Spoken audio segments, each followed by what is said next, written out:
Learning to eFoil is going to be a 3-step process. We're going to start on our stomach, progress to our knees, and finally, once we're comfortable, progress to a standing position.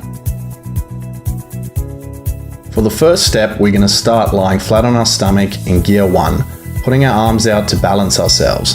We'll now learn how to lean with our weight from left to right on the board and adjust our direction, as well as changing our speed between gears 1 to 4, becoming more familiar with the board.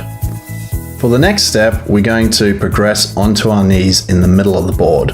We're going to want to have our arms out, again to balance from left to right, becoming more and more familiar with how the board and weight shift works.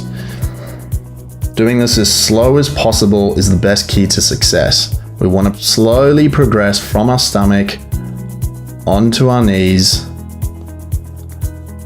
and then with our arms out, learning how to lean left to right and adjust our speed. We want to become as confident as possible on our knees before progressing to the next step. For the next step, we're going to lean backwards ever so slightly, just so the nose comes out the water and we begin to fly. If you don't have enough speed to fly, increase your gear level slightly until you do. As soon as you start to fly, lean forward again and touch down. We're going to progress from short touch and goes, initially very short, 1 to 2 seconds, before touching down again, slowly increasing the amount of time that we stay in the air as we become more and more confident. Take your time in this step. The key to success is taking this as slow as possible and slowly increasing the amount of time that you're spending in the air. You'll gradually learn how the eFoil starts to balance and you'll be able to stay up longer and longer.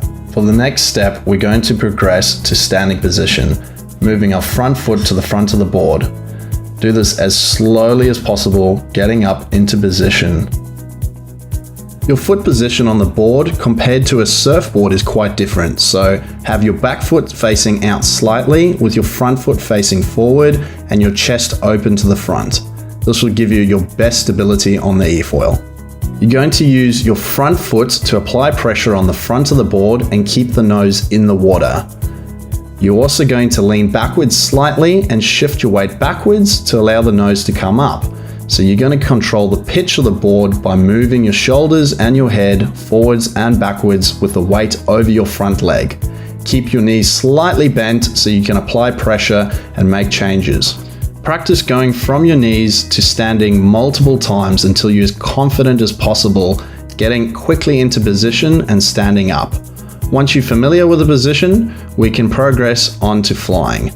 Standing up, we put a bit of pressure on our back foot and the board will come out of the water and we'll begin to fly. We're then going to put pressure on our front foot and touch down again. We're going to do this multiple times, doing short touch and goes, progressing from short to longer ones until we can stay up in the air with the board steadily. Now that you've mastered the basics, you should be able to get up and eFoil as quickly as possible. Just remember to do this as slow as possible and practice each step thoroughly before moving on to the next. Doing things too quickly often leads to people falling off more often and losing their confidence and taking much longer to eFoil. Once you've got the basics right, your balance will improve and each session of eFoiling will become better and better.